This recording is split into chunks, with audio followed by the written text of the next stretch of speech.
there, it's Crash Connell. Hey, Mary. Hey. Have not seen you since last month. That is correct. Fresh new podcast. It is September 1st, 2023. A couple of weeks ago, we had a special guest on, and we had all kinds of technical issues and plain spiritual warfare. So we said, we're going to do this again, and this time we're not going to promote it. So didn't want to give any of the enemies a heads up. So we have a very special return guest from a couple of weeks ago. We got a lot of things to cover today, yes, Mary. Yes, we sure do. We're going to try again with John Haller. Hopefully, like Crash said, we won't have any of those glitches. We are thankful for his time and energy today. I know he's a busy man.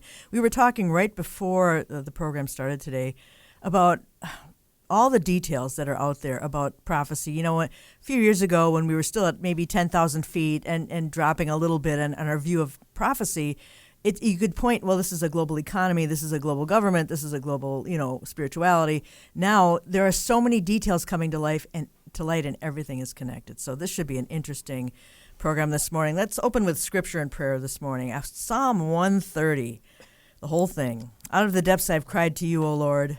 Lord, hear my voice. Let your ears be attentive to the voice of my supplications. If you, Lord, should mark iniquities, Lord, who could stand? But there's forgiveness with you, that you may be feared. I wait for the Lord, my soul waits, and in his word I do hope. My soul waits for the Lord more than those who watch for the morning. Yes, more than those who watch for the morning. O Israel, hope in the Lord, for with the Lord there's mercy, and with him is abundant redemption, and he shall redeem Israel from all his iniquities. Won't you pray with me this morning? Lord, let it be said of us that we watch for you more than those who watch for the morning. We look forward with great anticipation to the fulfillment of all your promises to your people. We pray for the peace of Jerusalem, for prosperity, for protection from her enemies, and we know that nothing significant can happen there without your hand in it. And we thank you for your faithfulness to them, because you are a God who keeps his promises, and to your church also. So we lift up the program today and our guest, John, as he continues to point people to your soon return. Strengthen, enable him for whatever you have for him. Protect his health and keep him and Pam safe in their travels. Pastor, lawyer, teacher, known for his weekly prophecy updates. John is pastor and elder of Fellowship Bible Chapel, FBC, and his prophecy updates are available on the Fellowship Bible Chapel YouTube channel. Welcome back, John. How are you? Well, I'm approaching this with a little bit of trepidation, given the absolute fiasco that we had the last time that I was on.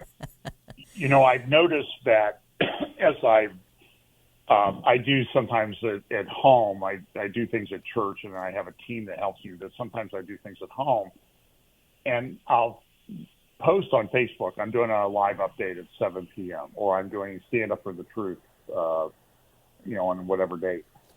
And I've noticed the last few times I've posted in advance, I have all kinds of audio problems. And maybe I'm just being paranoid, and maybe I don't know what I'm doing. But like last night, I did a live update on YouTube, on our YouTube channel, and I didn't announce it in advance. I didn't tell anybody about it, and everything was perfect in terms of sound, video, and all of that. But it seems like if I announce it in advance, like I did the last time I was on, everything goes haywire. So maybe I'm just being paranoid. I don't think that I'm that important that anybody would try to silence my voice anyway. But if they are, I take it as a compliment. But hopefully things will go better today. We're using the old technology of cell phones. The old technology. Instead of this, all these fancy mics and everything over the internet. Yeah. So hopefully today will go better. Yes, here's hoping. And we want to start right off the bat, John. We got to talk about Israel, because there is so much going on. There's the Lebanon border issue, the UN. They want to get the UN involved. There's the Temple Mount issue with Saudi. There's Saudi and China, Saudi and Iran. John, help us sort out all these interconnected details, because, like I said earlier, everything is interconnected, and it's getting harder and harder to sort things out. So can you just kick us off with what's going on in Israel? I think I want to swerve off the outline. This is what I always used to do to David, was kind of swerve off the outline right off the bat, just to kind of keep him on his toes. Yeah. But I think what's going on the internal political situation in Israel is really pretty important, and I'm very concerned with the way this is going to go. Caroline Glick has a great article up right now about. I just saw it this morning at jns.org, which I think is one of the more important and sort of go-to sites for Israeli news right now. And she's talking about the fact that there's a war going on in Israel between the left and right, and there's a lot of parallels to what's going on in Israel to what's going on in the United States with the Trump indictments and that sort of thing. And on that, just let me sort of opine. The Georgia case is absolute, complete legal nonsense. Mm-hmm. And what they've done now is they've drug in 18 people, Trump and 18 others, or Trump and 17 others. They've indicted all of his lawyers, and this is a message being sent by the left and the Biden administration in this country. Don't you dare challenge us in any way because we will destroy you. It's called lawfare. So now we have 4 indictments. We have a civil case against Trump, and now they brought in all the lawyers and a lot of people that really didn't do anything.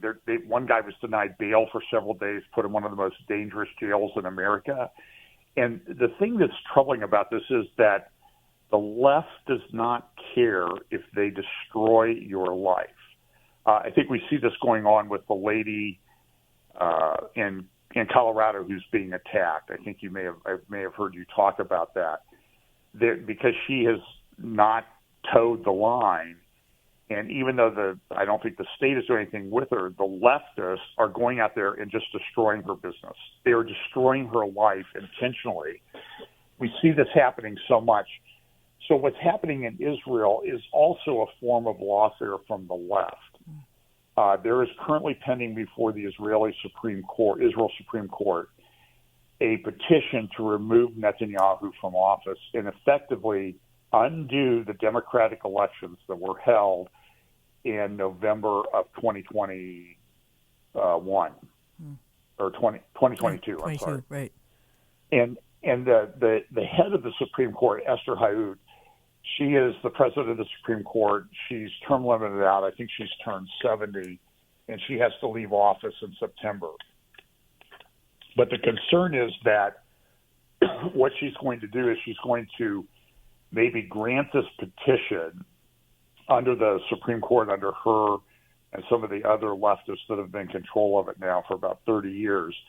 They've changed the standing rules. In the United States, if you bring a case, you have to show that you have something at stake in the action. So if you bring an action against the government, the first thing the court's going to do is, well, how does this affect you?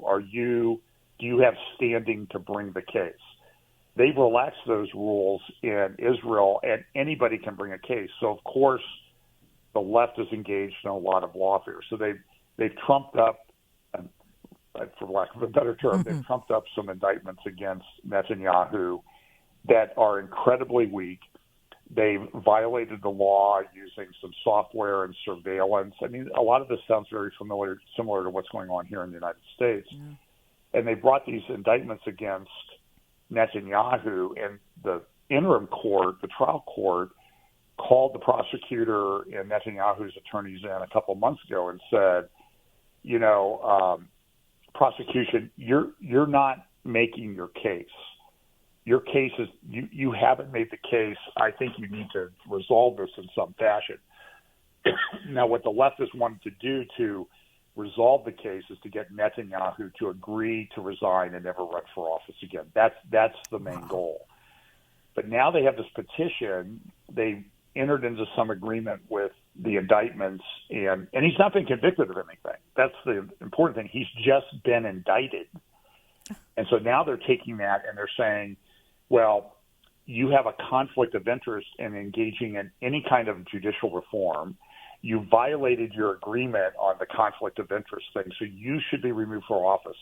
So, and then the same left will go out and say that trying to go through the Knesset and enact judicial reform, whether you agree with it or not, that's against democracy. You're against democracy, but we're going to remove you from office by a judicial decree. It's totally out of control. They're doing the same thing with Trump here. There's a provision in the 14th Amendment that was enacted after the Civil War that says if you engage in an insurrection, you're barred from running for office. Mm-hmm. And it's clear that was limited to the people who had served in the Confederate Army in World War or in the Civil War here in the United States. Now they're saying is, well, Trump's being indicted for an insurrection. Therefore, any Secretary of State in the United States can determine that, yes, this amendment applies to him because there's no provision in the amendment as to how it's enforced. So they will say, okay, all you have to do is any Secretary of State in the United States can remove him from the ballot. And right now, I think there's a very, very good chance that 4 or 5 states will remove Trump from the ballot for the 2024 election, even if he's the nominee.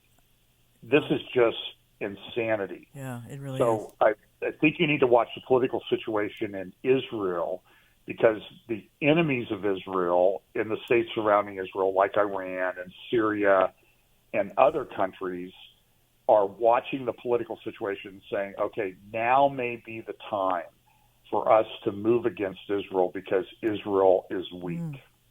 So that's sort of the ultimate backdrop to that. Wow. So now I think maybe we need to move on to the the Abraham Accords, Saudi Arabia, Saudi peace plans, the Palestinians, and all these things that are happening. Yes, there's a right lot. Now, interestingly enough, they're happening in the lead up to the UN meetings that start in mid-September. And they're also leading up to the period of time where we're celebrating, we're recognizing the 30th anniversary of this Oslo Accords that were done on the White House lawn in the Clinton administration, September 13th, 1993. I happened, just by chance, I was in D.C. on business on the 13th and 14th of September that year. I went down the day after the Oslo Accords signing on the White House lawn and saw one of my friends from high school who was a congressman at the time, a very liberal Democratic congressman, but a very good friend of mine. And we spent a good part of the day together, and he was talking about what he had witnessed on the White House lawn the day before, which, interestingly enough, that's where Clinton made Yitzhak Rabin, the prime minister of Israel at the time, shake hands with Yasser Arafat, I this remember that. horrible, evil terrorist. Yeah. I mean, he sort of forced them together. And Israel's been living with the Oslo Accords ever since. They've been through a couple intifadas. And watching what's going on there on a day-to-day basis, Mary, I'm not so sure that we're not in another, the beginnings of or in the midst of another intifada, the Palestinians against Israel. There were some ramming attacks, shootings. There was a mother driving with her daughter and maybe one other person in a car in the South Hebron Hills, down near Hebron, about 30 miles south of Jerusalem. She was shot and killed in front of her daughter. Oh, my. I think she was a preschool teacher. By all estimates, a very nice lady. And there's just too much. There was a guy stabbed at a light rail stop in north of the old city in Jerusalem. In fact, it was a light rail stop that I went through when I was there in December. The guy waiting for the light rail was stabbed. There was some ramming attacks. I mean, there's a lot of things going on. So because the perception, I think, in the radical Muslim world and the radical Palestinian world is that Israel's weak and now is the time for us to attack. Yeah. Well, with the and that comes against the backdrop of all this stuff with the Saudis. Well, and then what's going on in the north, too. One of the articles you had sent me, Israel's on the verge of war with Hezbollah. It says the Jewish state is probably closest it's been to a military campaign in Lebanon in decades. What's going to happen in the north? And then the other headline about the UN possibly jumping in on, I mean, they're not exactly useful in this, but what do you think is going to happen in the north? Is it just going to spill over? Yeah, let's try to unpack this. So there's a great article at memory.org. Memory stands for the Middle East Media Research Institute, and memory.org, and they put up they monitor Arab press, they monitor Arab television. Yeah, right. And they have a great article, their daily brief from just the other day, and it's titled "Signs of August 31st," just yesterday. Signs of possible war in September to October. And so let me just sort of recap those. Yeah, thank you. The first is growing provocations by Hezbollah on Israel's northern border. If you follow, and I follow him pretty closely, I do a lot of translating of various Lebanese newspapers and websites and television channels. Nasrallah, who rarely ever comes up above ground because he knows if he does, the Israelis will probably assassinate him. He's the leader of Hezbollah, the Party of God. It's a radical Shiite institution. It effectively controls the country of Lebanon right now. The Lebanese government has been in a state of collapse for a number of years. They don't really have much of a government. Their economy is completely collapsed. People are trying to leave if they can get out. Remember, they had that big explosion in the harbor 2 years ago. Yeah. I think 2 years ago, August the 6th. And it's not really been repaired. There were hundreds of people killed in that explosion. It was one of the most powerful, maybe the most powerful non-nuclear explosion in history. Mm-hmm. It was a lot of, very similar to the materials that were used in the Oklahoma City bombing back in the 90s. The video is incredible. People can watch that video on YouTube. If you haven't seen that, it's an incredible explosion. Yeah, there's one interesting video where the lady, they were in the midst of their wedding on, many blocks from where the thing come, and you can see the shock wave come through and just sort of it didn't injure anybody, but they were blocks and blocks away in the urban area there of Beirut. So growing provocations by Hezbollah on the northern border. Hezbollah continues to try to force its way into different parts of Israel. They've erected some things across the border. The border's in dispute. There's a little town called Gejar. If you go to the Tel Dan on a tour in Israel and you go to the high holy place where King Jeroboam put up the golden calf after the split of the northern kingdom and southern kingdom after the death of Solomon, you can see Gejar up the hill.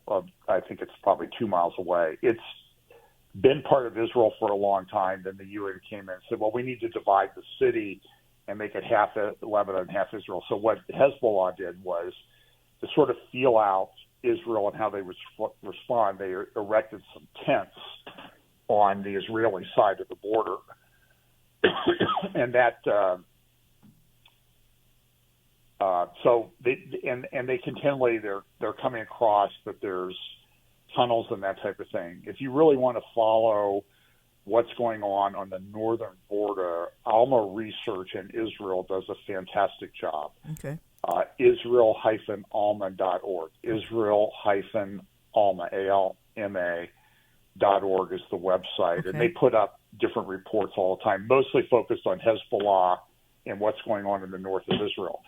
So it's been a concern of Israel for some time that Hezbollah is going to unleash large portions of their rocket brigades. I can remember Chuck Missler and others talking about this 20 years ago. Yeah. And one of the things they had noted was that for whatever number of missiles Hezbollah had in the Iranian-backed Shiite groups in southern Lebanon and in southern Syria along the Golan, at that time they had about one launcher for every 2 missiles or rockets that they had. That's a very, very high ratio. Well, why would they have that high ratio? Because they want to unleash a barrage. And so talking to some of the people, for example, General Amir Avivi with the Israeli Defense and Security Forum, who I've been able to meet with a number of times, there's been a concern about what's going to happen when they cut loose with a rocket barrage. We see what happens in Gaza, where they might see hundreds of rockets over a 2-week period. We're talking hundreds, maybe thousands of rockets every hour. Wow. For a sustained period of time. Wow. Iron Dome won't be able to handle it. Okay. Now, Israel is developing laser technology to bring down drones and rockets and missiles, but that has extremely limited range. It's much, much cheaper than Iron Dome. An Iron Dome missile costs between $50,000 and $100,000 to shoot down one rocket. Wow. And so what Israel does, by the way, when the rockets get shot off, is there's a very complicated calculation that's done almost instantaneously, and that makes a determination. Where's that rocket headed, and where's it going to land if we don't do anything, and is it going to cause any problems? Is it going to land in an open field? We're not going to waste a $100,000 Iron Dome missile to do that, to shoot it down.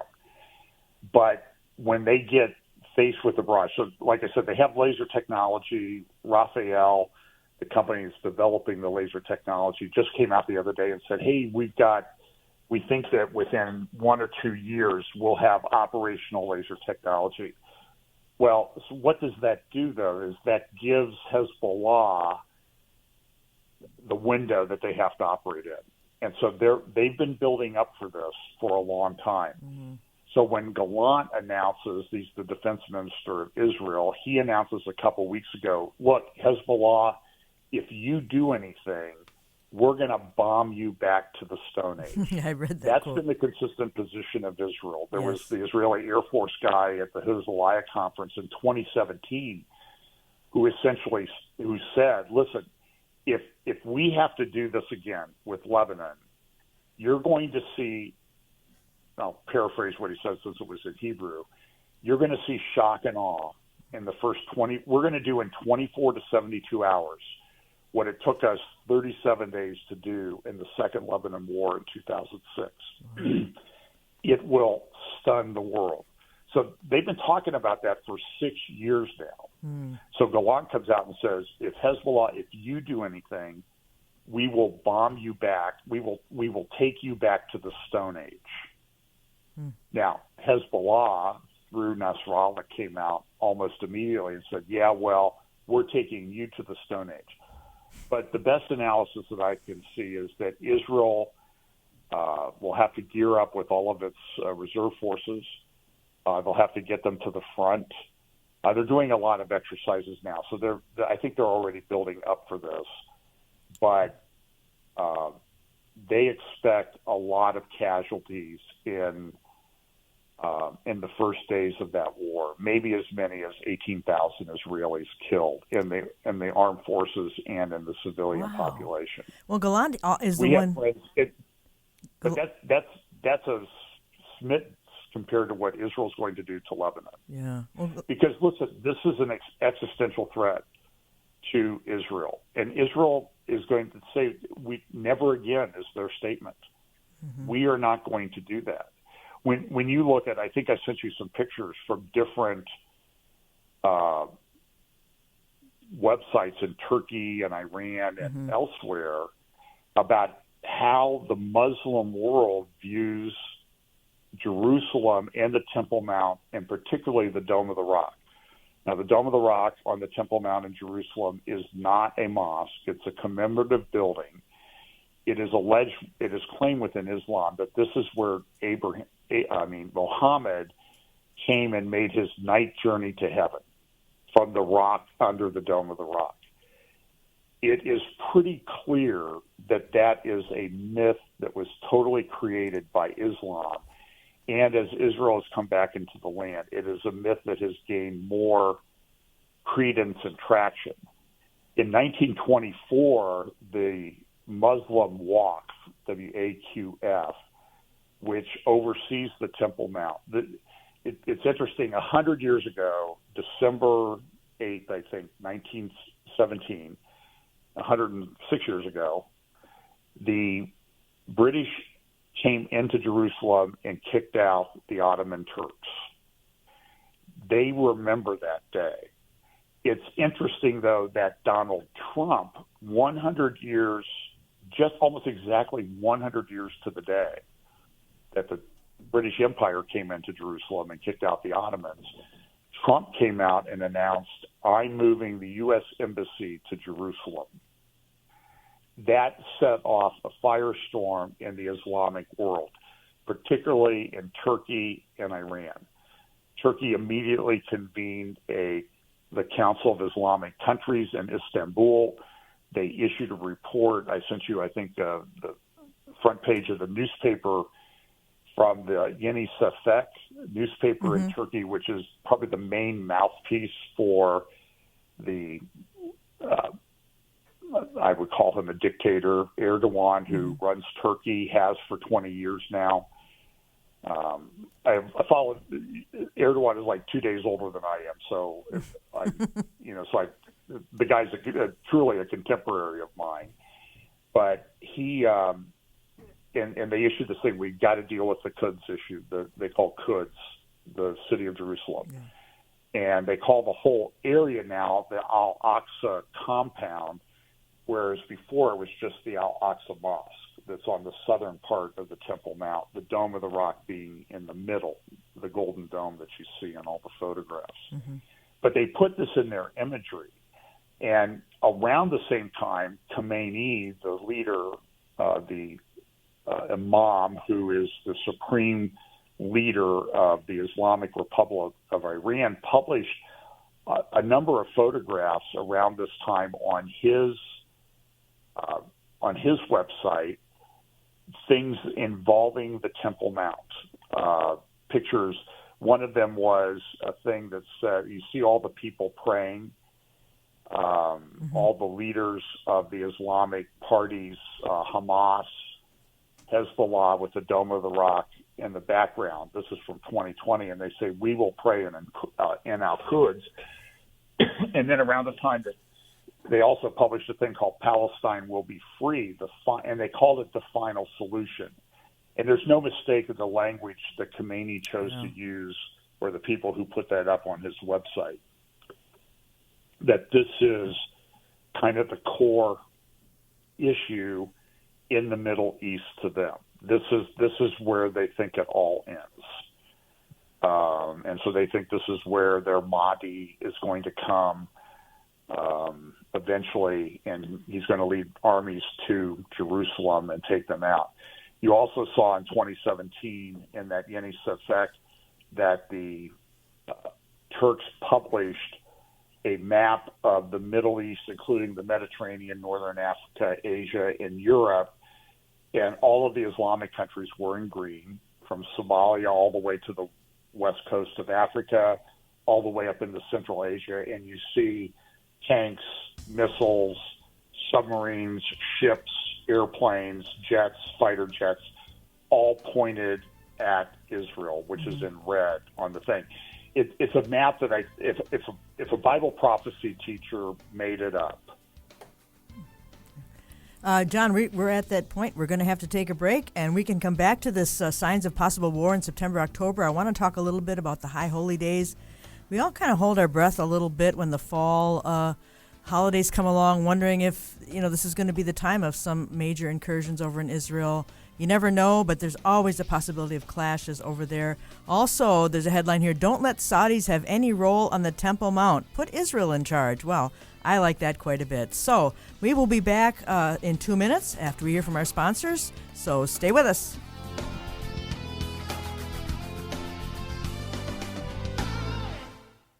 Feedback, questions, and topic suggestions are always appreciated. Email us at comments@standupforthetruth.com. Welcome back to Stand Up for the Truth. My name is Mary Danielsen. I'm talking to John Haller today. I call John a researcher's researcher because nobody connects dots like John. And so we were talking about, when we left, signs of possible war in September and October. John, I want you to finish your thought from when we were talking last, and then also let's move on to Saudi Arabia. So what were we talking about right at the break there?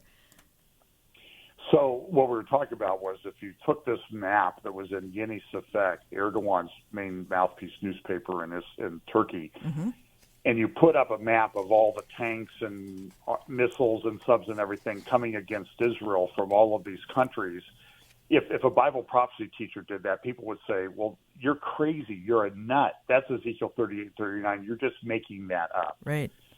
But now this is a Turkish newspaper in 2017 that's doing it in response to Trump moving the embassy to Jerusalem.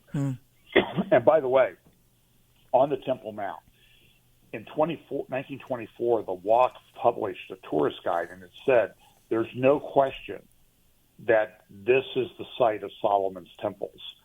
Now they say that's all made up. The Jews are making that up. The religious Jews and Zionists are making that up. There never was a temple there. And unfortunately, there's some Christians who have a view that the Temple Mount was not really where Solomon's and Herod's temples stood. I think that view is, I personally think that view is misinformed. So, but any hate mail goes to Mary at Q90 FM on that.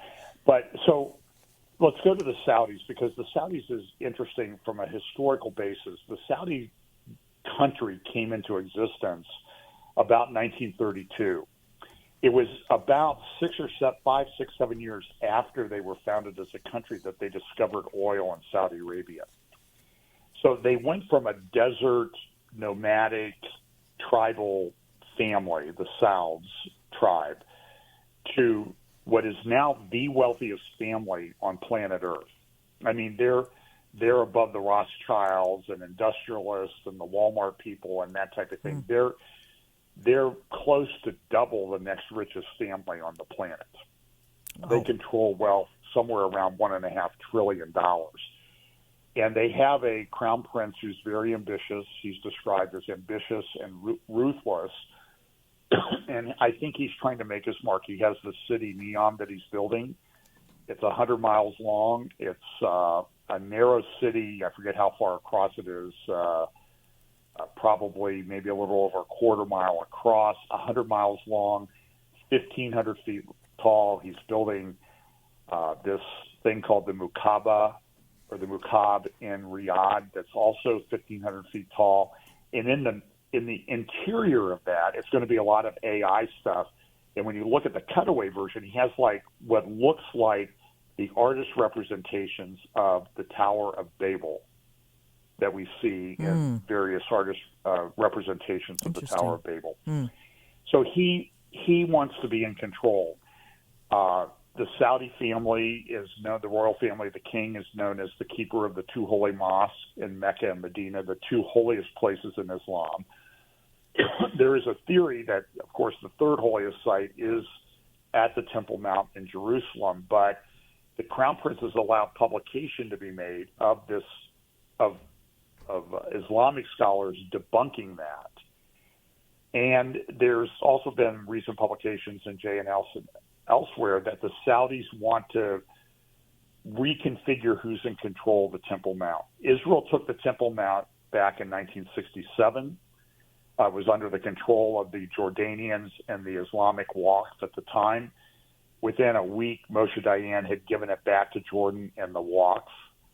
And so the king of Jordan, King Abdullah, the Hashemite kingdom of Jordan, is in charge of the Temple Mount. Now, understand that after the Ottomans were booted out, sort of lost their influence in Mecca and Medina, the Hashemite family, King Abdullah II's ancestors, took over the Holy Mosque in Mecca and Medina. They were kicked out by the Sauds, and the Brits thought that they had been helpful against the Ottomans, so they awarded them this new place called Jordan, and they also gave them the Kingdom of Iraq at the time. Now, they lost control of that, but they were in control of both of those countries. So now the Jordanian family controls Jordan. Very poor country, although research that I've done indicates that the Jordanian royal family, from its investments, may earn somewhere in the range of $1 billion to $2 billion U.S. dollars per year on their investments. Wow, that's a lot of money. The Queen of Jordan right now is a Palestinian, by the way. So they have about 80% of Jordan is Palestinian. So Jordan wants to keep control of the Temple Mount, but I think the Saudi prince has designs to come in and take control of the Temple Mount. And so there is some thinking that he might allow the temple, the Jewish people who want to build a temple, to build a temple or structure on the Temple Mount to begin sacrifices. That brings in, we've been reading about the red heifers.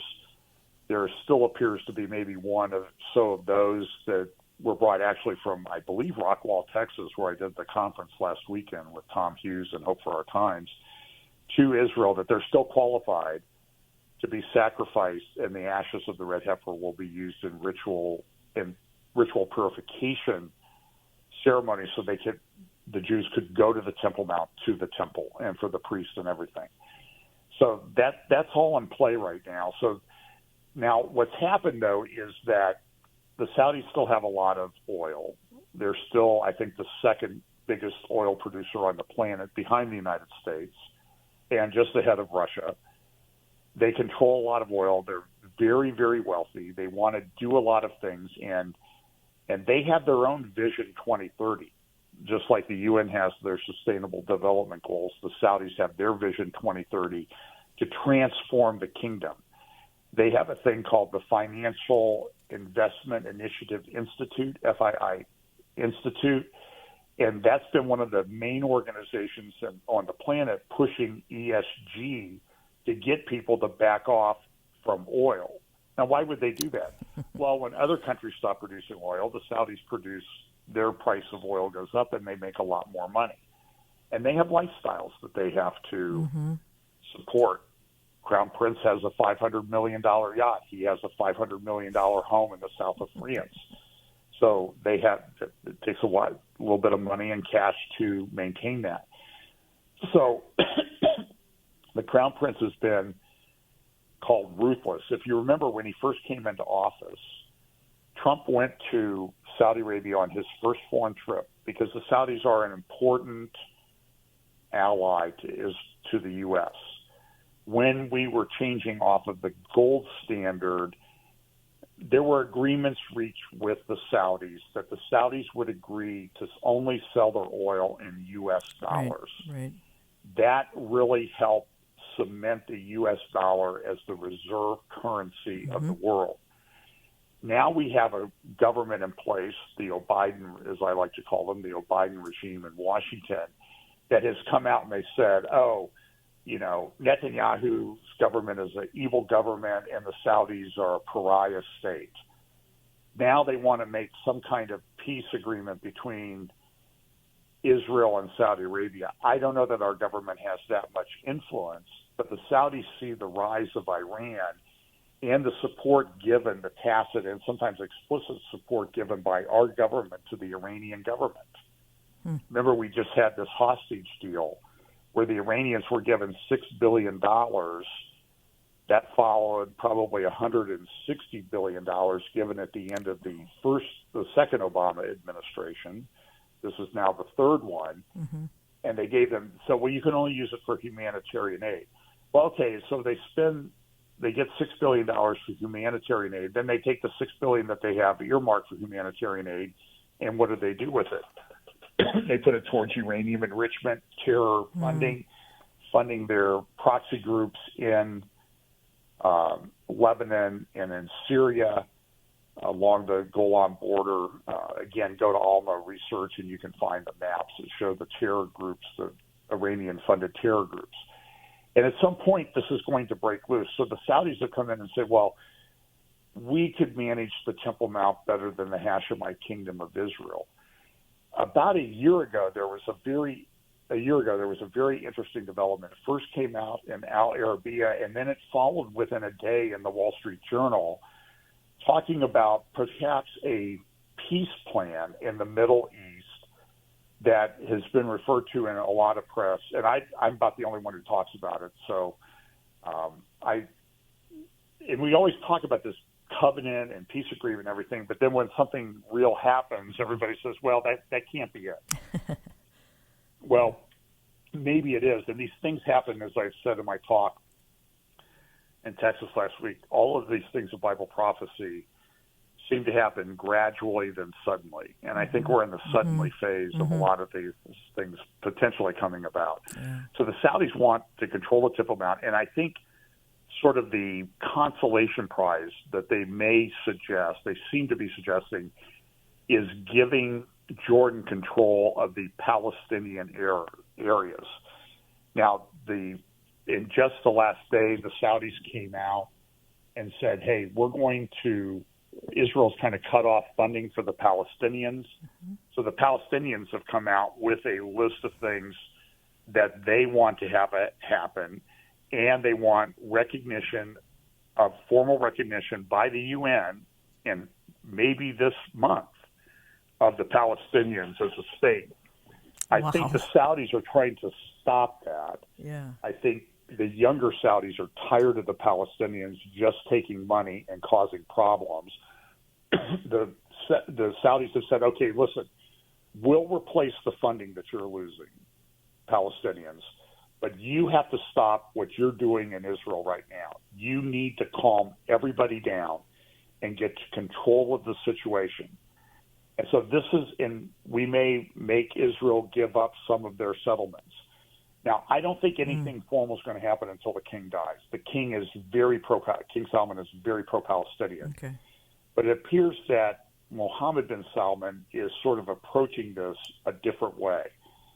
But in the midst of all this, the Biden administration continues to push what some are now calling a mini JCPOA agreement with the Iranians to allow the Iranians to continue their nuclear development, which we know they're going to use for weapons. Wow. And at some point, Israel's got to do something about that. At the same time, our military is doing joint exercises with Israel, for lack of a better term, practicing how they are going to attack Iran. That's going on as we speak. But the Saudis are trying to force the U.S. to kind of come back to the Saudi side, to get away from the Iranians. I think this is what's happening. We saw recently that there was a very important meeting of the BRICS countries in Johannesburg, South Africa.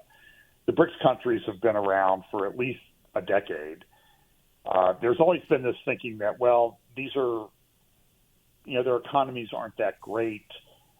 They're not that influential, but they're sort of joining together to kind of fight the hegemon of the U.S. dollar as the reserve currency of the world. So the BRICS countries are Brazil, which now has a radical leftist president, and there's a lot of questions about the election down in Brazil, whether that election was stolen.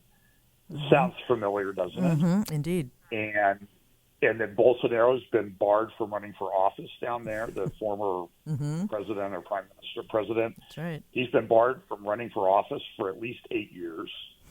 Luna was in prison, barred from running office, and then his cronies on the Supreme Court said, that law shouldn't be in place. We're going to let him run. And all of a sudden, lo and behold, here comes this leftist 2-1. Isn't that coincidence is a very interesting word. So you have Brazil, Russia is the R, I is India, C is China, and S is South Africa. So these countries constitute about 40% of global GDP. They constitute now about, with China and India each having over 1 billion people, close to 50% of the world's population. They brought in at the meeting, now there was something that they were going to put in a new currency that was going to be gold-backed. I personally think that that's a ruse, that some of the biggest countries pushing central bank digital currencies are Brazil and Russia and China. Sure. And I think that the gold-backed thing is a ruse, it's sort of a head fake to get people to say, oh, well, it's great that these countries come together. And then they come out with a central bank digital currency. So they didn't come out with a basic currency, but they brought in 6 countries.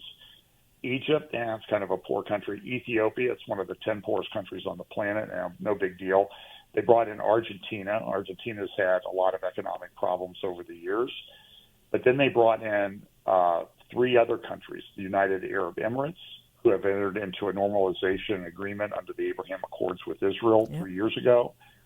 They brought in Saudi Arabia, which gives them now maybe 60% of the world's oil supply is controlled by BRICS countries. And they brought in Iran. And with Iran and Saudi Arabia, you're talking Yeah. About 60% of the world's oil supply is controlled by BRICS countries. Well, so everybody's kind of wondering how this is going to go. Well, and half of global food production, I read that this morning, and that's kind of a big, small, note there, too. That's a lot. Also, metals used in high-tech industry, they will be controlling a lot of that. And 40 nations have expressed interest in joining. So I don't know what you do with that acronym. That's something in process. And again, this is an attack on the U.S. as the central, as the U.S. dollar is the reserve currency of the world. I'm sort of cautious to say that this is going to happen. This is not going to happen overnight. Sure. This is a process thing. But I think where we are on the prophetic timeline makes this kind of a very interesting development. Mm-hmm. I think Patrick Wood made a comment on a podcast recently, and pray for him. He's recovering from a stroke, as you know. I think he was just on your show a couple of weeks ago, I think.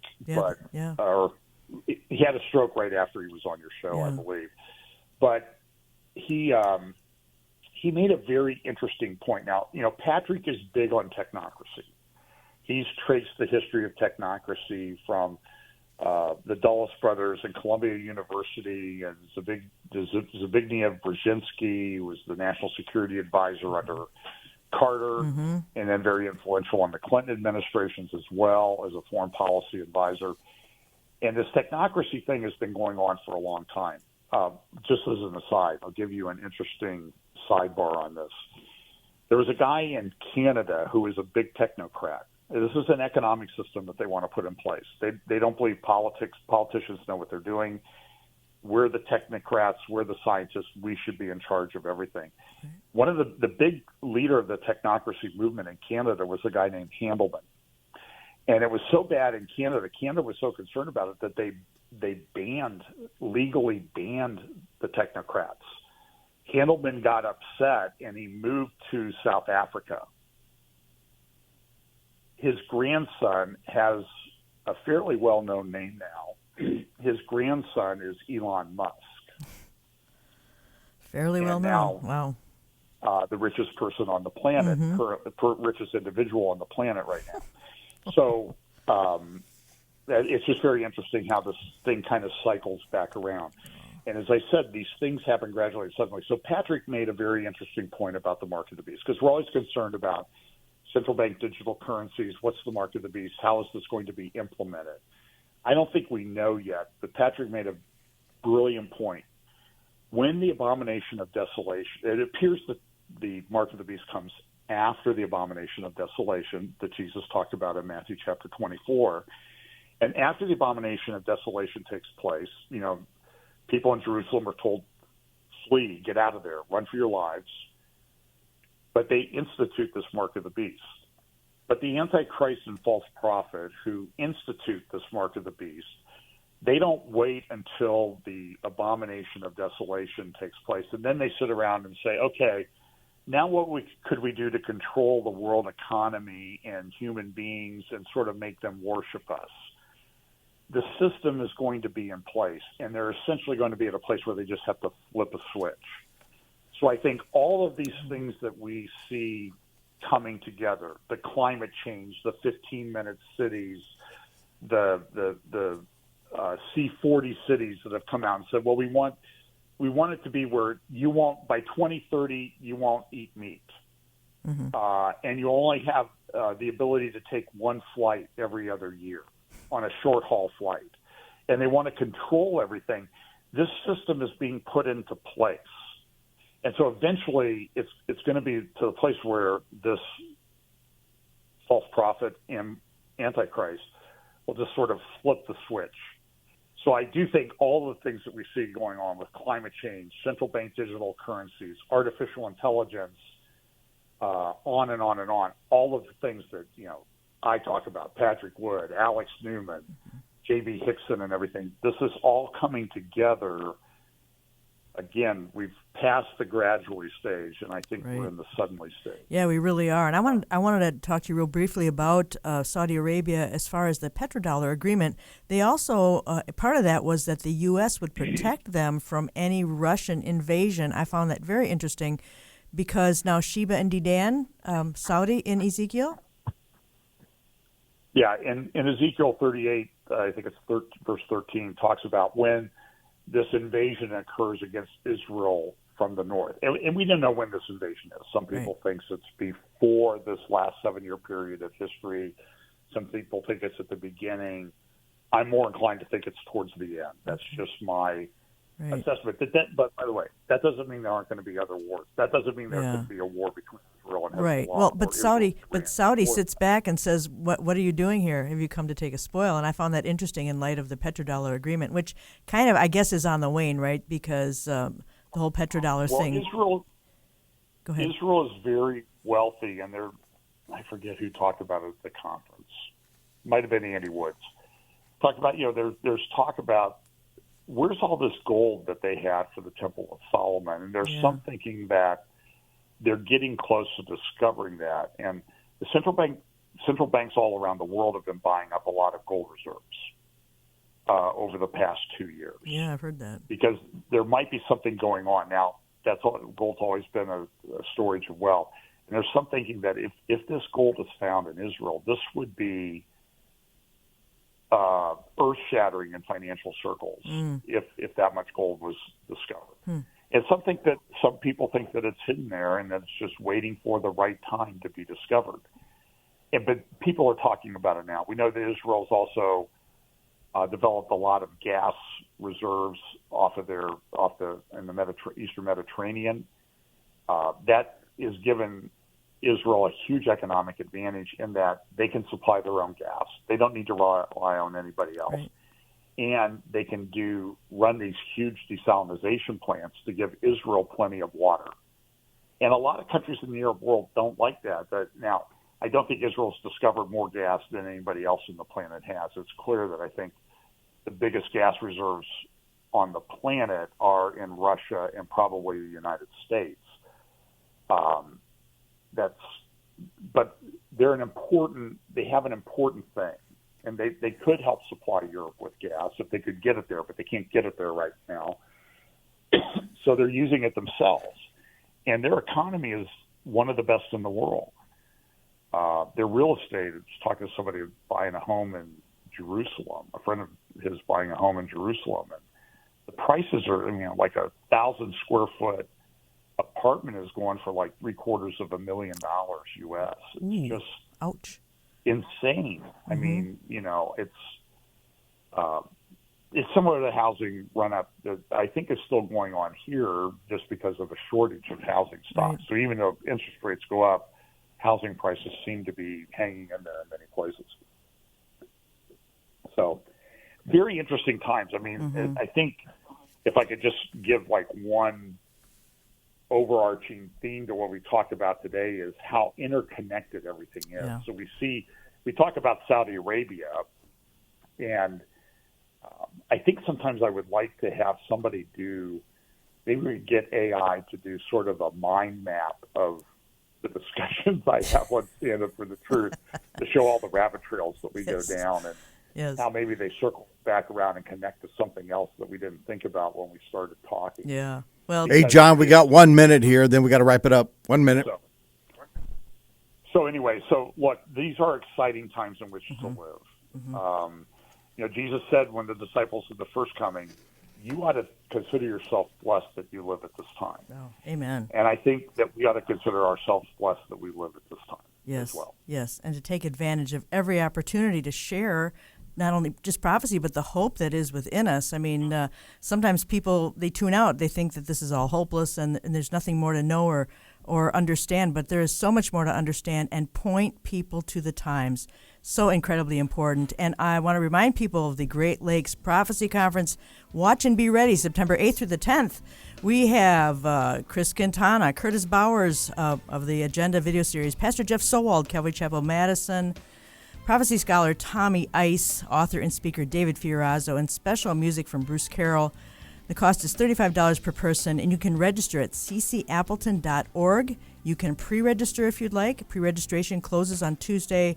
You can also just pay at the door. I mean, there's always room, and we always have such an incredible, encouraging time.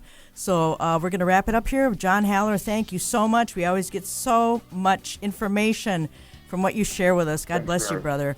Therefore, my beloved brethren, be steadfast, immovable, always abounding in the work of the Lord, knowing that your labor is not in vain in the Lord. 1 Corinthians 15:58. Have a great weekend on purpose.